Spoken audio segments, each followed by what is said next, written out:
Hello, everybody. I'm Don Counts. Welcome into Fayetteville Public Utilities Studio today. We have our monthly update with our CEO, General Manager Britt Dye. Hello, Britt. Morning, Don. Got a lot going on. We're heading into fall, and things are changing everywhere, it seems like. Yeah, the leaves are falling, and the temperature is too. Bring your mic up there just a little bit there for me. There we go. Can you hear me now? I can hear you now. That's good. All right. Let's talk about some things that's going on. We'll start right at the top. One thing that's going on is our solid waste fee. Residential solid waste fees for Fayetteville and Lincoln County are going to increase from $8 to $12. I bet you remember when we put that on the bill, how many years ago that was? Several years ago. Yeah.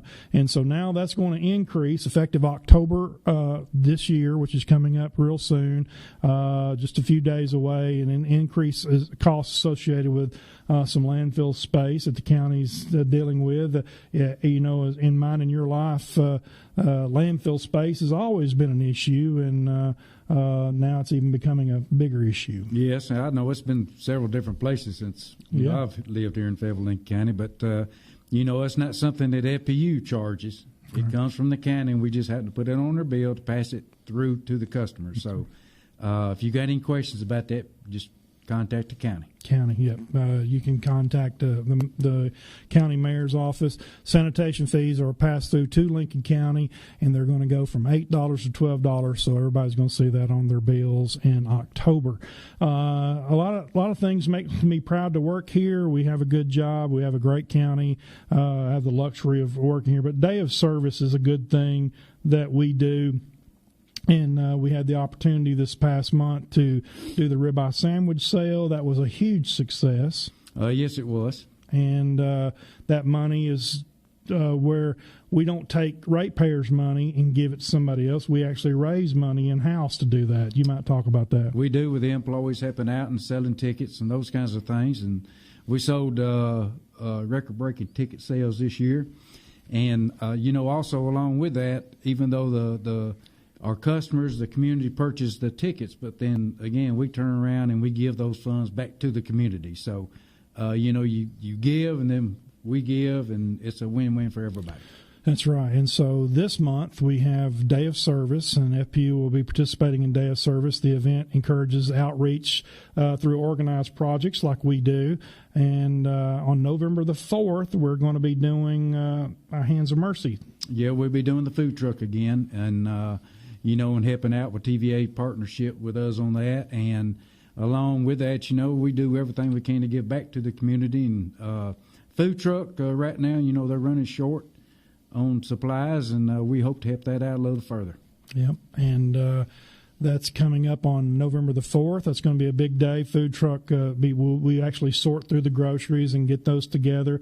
You gather up some of your team to actually, we all go down and help with that, and it makes you feel good to help our neighbors. Well, Miss Hudson does a great job, and, we're really glad that we have the opportunity to help on a situation like that. And we always believe in giving back to the community, and that's just another one of those give backs that we have with the community that always turns out for the good. So anytime that Miss Hudson, like I said, they're short of supplies, and we hope we can help get that more on the shelves maybe. That's right. So the mobile food pantry we're going to be participating in on November the 4th, and looking forward to that and helping out our neighbors. I don't think it's on our notes, but it won't be long till Britt will be doing the Harvest of Hope. That'll be coming up starting, I think, in November, and that'll run through the end of the year, basically, and that's to collect food. We bring food in here, and that's going to be a big thing. We do, and, we have also, the community is so well in help providing food so we can go distribute them where they need to be, and they always give, and, we keep asking for more and more, but anything that we can do to help everybody in our entire community to improve the quality of life, that's what we try to do. And one other thing, we also have participate here in Project Help. That helps out as well. And then another thing, not on the notes, but we work with South Central. You might talk about that. Work with South Central, they help, we give some funds to them as well, and, to help pay the gas bill. And I think now you participate in the water bill to some degree and the electric bill. And, just contact those folks, and they'll try to get you set up if you qualify. That's good. Yeah. So a lot of things to make you feel good about living here in Fayetteville, Lincoln County. And we want to talk to you about free fall light up. It's that time of year. We had a little cold snap this morning in the 40s. My wanted the pilot light lit today. Well, I'm sure we'll be getting some calls today because they're talking about tomorrow high like 60-something, I think. But, the warm weather, it's not over yet, but we are going to have some temperatures. It's going to drop. And just be prepared in case you do have to have some heat, call us and we'll get you taken care of.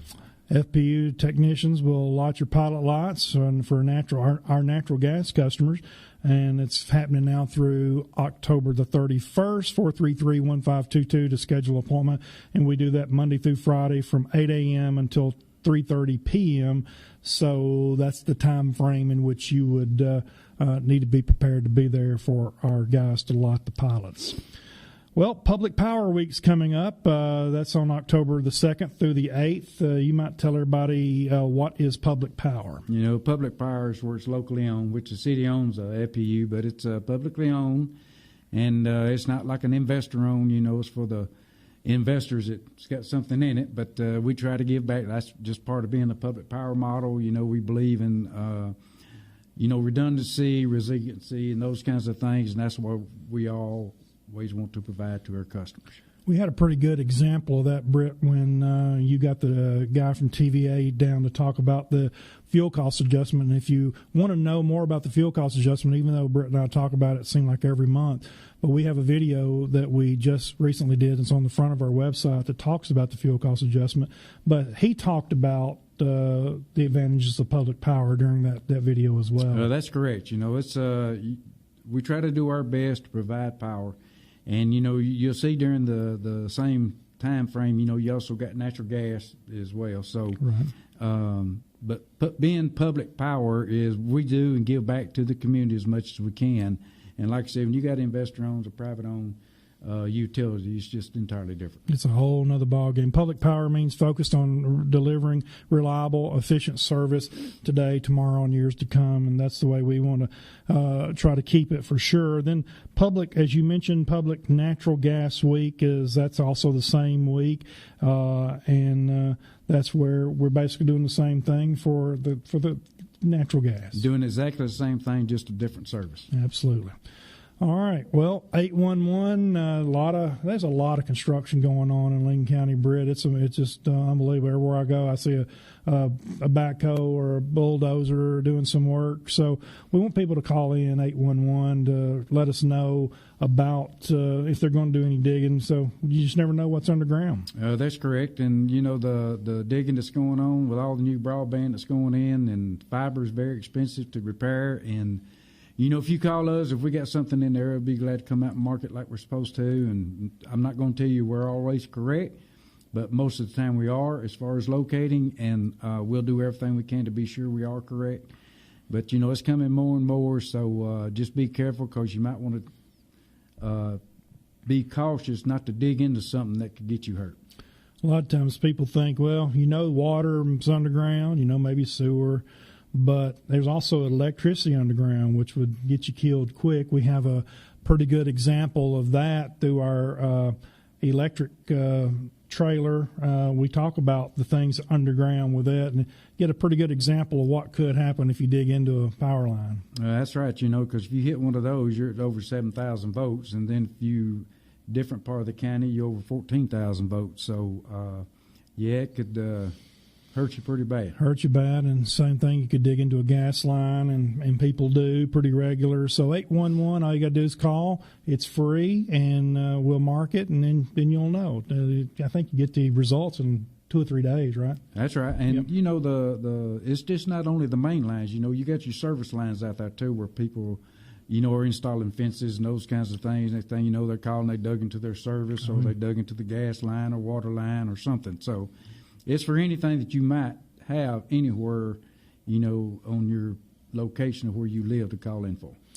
last month we were talking about this same time a month ago. We were talking about dove season was coming, and we talked about, and hopefully our public relations work kept people from shooting the lines. So this first year we hadn't had anybody shoot the lines in a while. It was a great improvement. I can tell you that. Last year we were fixing fiber lines everywhere, but it comes a time where everybody's got to be responsible, and it is costly. So I think what we did well, and with the folks out there dove hunting, they really took light to that maybe and helped us out, and so everybody stayed safe, and we didn't have to do a lot of fiber splicing. We did do a little fiber work down toward Park City, but it was not an actual dove. Somebody asked me, was that a dove? No, the one at Park City was actually a squirrel. Oh, okay. So, it chewed the lines in two. Then we were going to have a planned outage, during that about midnight, but it just so happened that the fibers broke during the day, and we just went on and took the time and fixed it while it happened. Yeah, so we had to go into an emergency operation to get that done. Yeah. So we would not normally do that during the daytime, but had to happen a little quicker than we thought. Well, one thing the public's going to be able to see here in the next few weeks, starting in October, is our guys are going to be out wearing pink hard hats, and our ladies are going to be with their pink jackets on. Yes, and we do that also to support the community against breast cancer, and we started this a few years back, and it's something different, but a lot of utilities are doing that now since we started doing that, and it says a lot for our employees to do that and for this community of supporting it. Another thing that we do, again, that's for our breast cancer awareness. We'll be doing that in October. You'll see that. I'd like to tell everybody about something I know you're proud of, our Student Utility Board.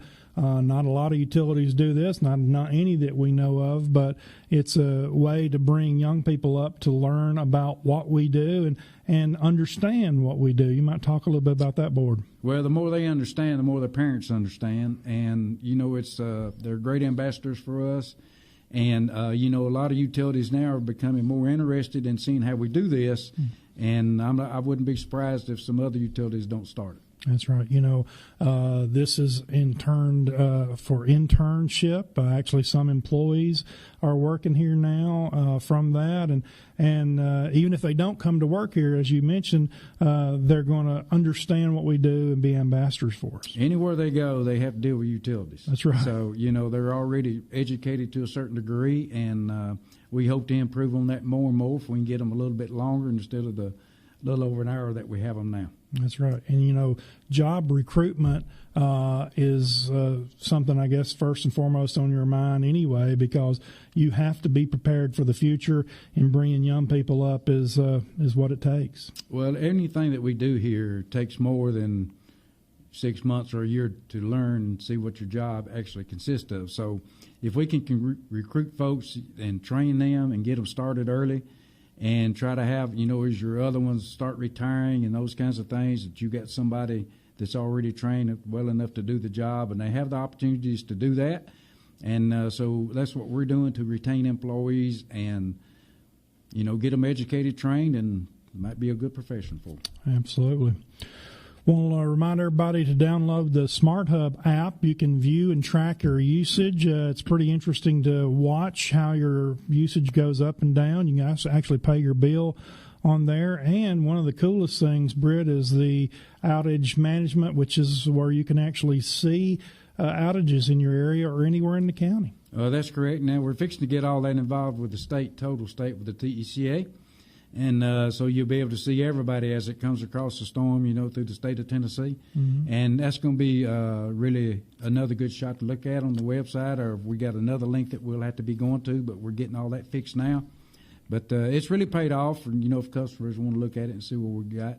But, again, I just want to mention, with the winter weather coming on, and we got a very aggressive tree trimming program, and we'd really like to get these trees cut back as much as we can, because that helps outages tremendously. Like this past weekend we had a lot of overtime hours. Most of it was due to trees, and work with the guys out there, let them cut, and so we can open up those power lines. Well, while we're recording this live, of course, you're keeping an eye on a hurricane coming up through the... Well, we are, and we already talked with the statewide on Monday, actually, for the state of Georgia. We don't know what the hurricanes are going to do for sure yet. By Thursday or Friday, we'll have a better idea. But, if they call and need help and we got any problems going on, if they need help, we'll probably send some crews down there. One thing that, a lot of people, when they're watching the weather, they're seeing a hurricane coming up, they think the impact on the coast, but it can also impact us here as well. Oh, absolutely. You don't never know what happens from a hurricane, and we had our share sometimes from hurricanes, especially the strong winds. And, it goes back again, let us cut those trees and clean those right-of-ways, and that would save a lot of outages. Absolutely. I know in the past few years, you actually showed the Student Utility Board at our last meeting, we spent a lot of money on equipment for tree trimming with this giraffe and all the other tiger cats. And back in your early days, it was Kershaw. And, it's a constant battle because trees are growing fast. They are growing fast. And, we got 2 giraffes in here now working, and tiger cat, like you said. Then we got a skid steer with a mulching machine on the front of it. So we're trying to get all the lines as clear as we can get. Now, can we get all the lines in a year? No. It takes usually about a 4-year turnaround. But, if we can cut them back far enough, that means that it'll be 5 or 6 years before you ever have to go back again. So that's what we're trying to do. That's right. And like you say, about 5 years, it's amazing how much a tree, even if you cut it all the way back, how quick it'll grow back. And even if it's dry, then once it gets dry, then you start having a lot of wet weather. That's the first ones that fall. That's right. And we try to cut back to the danger tree sometimes, but when if you got a 30-foot right of way and you got an 80-foot tree, if it falls toward the line, it might just slap it together instead of tearing it down. Yeah, that's right. And also, don't even want to think about this, but trees are also a big issue when ice storms hit. It is. It is a big issue, and they cause a lot of problems. And, we said one time before when we had the first ice storm with most of the entire county out, if you go back through there sometimes, you can say, well, that's the best tree trimming program we ever had, with ice. But you don't want that. You want to be sure that you got everything as much as you can cleaned out before ice ever hit. Absolutely. We also want our customers to update your information. It's very important to call us, 433-1522, to make sure we have the right information of how to get in touch with you if there's an outage or for something we need to get in touch with you about. And also, in case you need to check on your bill, you got to have your name on it. Might explain that. Yeah, you got to have your name on the bill if you're going to discuss your bill, and that's the policies that we have in place. It's a red flag policy that's in place, and it's also where we're certified to be, like the credit card issues and debit card issues, and those kinds of things. We don't really want to touch your card. Now, right now at the drive-through window, we have to a certain degree, but we hope for long we can get that fixed as well. But we don't want to see nothing on your card. We don't want none of that information, and we carry it through with if you're a customer and you call in. But if your name's not on that account, to discuss that account, we can't talk to you. That's right. So you can't you can't check on my bill, and I can't check on yours. That is correct. But you can pay mine if you want to. Absolutely. You can pay mine. We do have a bill. That's another thing. Yeah, Some people say we don't. Some people say we don't, but we do. All right. Anything else, Brett, before we go? No, I just want to let the employees know I really appreciate their help. They've been through a lot this year. It's still going on with some of the pandemic, people getting COVID, and we've been able to still work through that. We've been blessed here, and as well as the customers being patient and working with us too. We've got a very good board. We appreciate them for taking care of us and supporting us, because if we didn't have a supportive board, it just makes it very difficult. Yeah, you don't want it where nobody agrees to get something done, because it would be a nightmare. And our board, we have disagreements, but then again, we have agreements. So we all work it out and come to a conclusion about what we're going to do, and it's worked very, very well, and I hope to see that continue. Absolutely. Well, we appreciate what you do. Don't forget, we'll be wearing our pink hard hats during the month of October, and you'll see our inside crews wearing our pink jackets. So that's for breast cancer awareness, and all of us need to keep that in mind in the next month for sure. All right, Britt, thank you very much. Thank you. All right, we appreciate you watching here on Fayetteville Public Utilities from the studio here, and we will see you back in here next month with another edition of the CEO Update.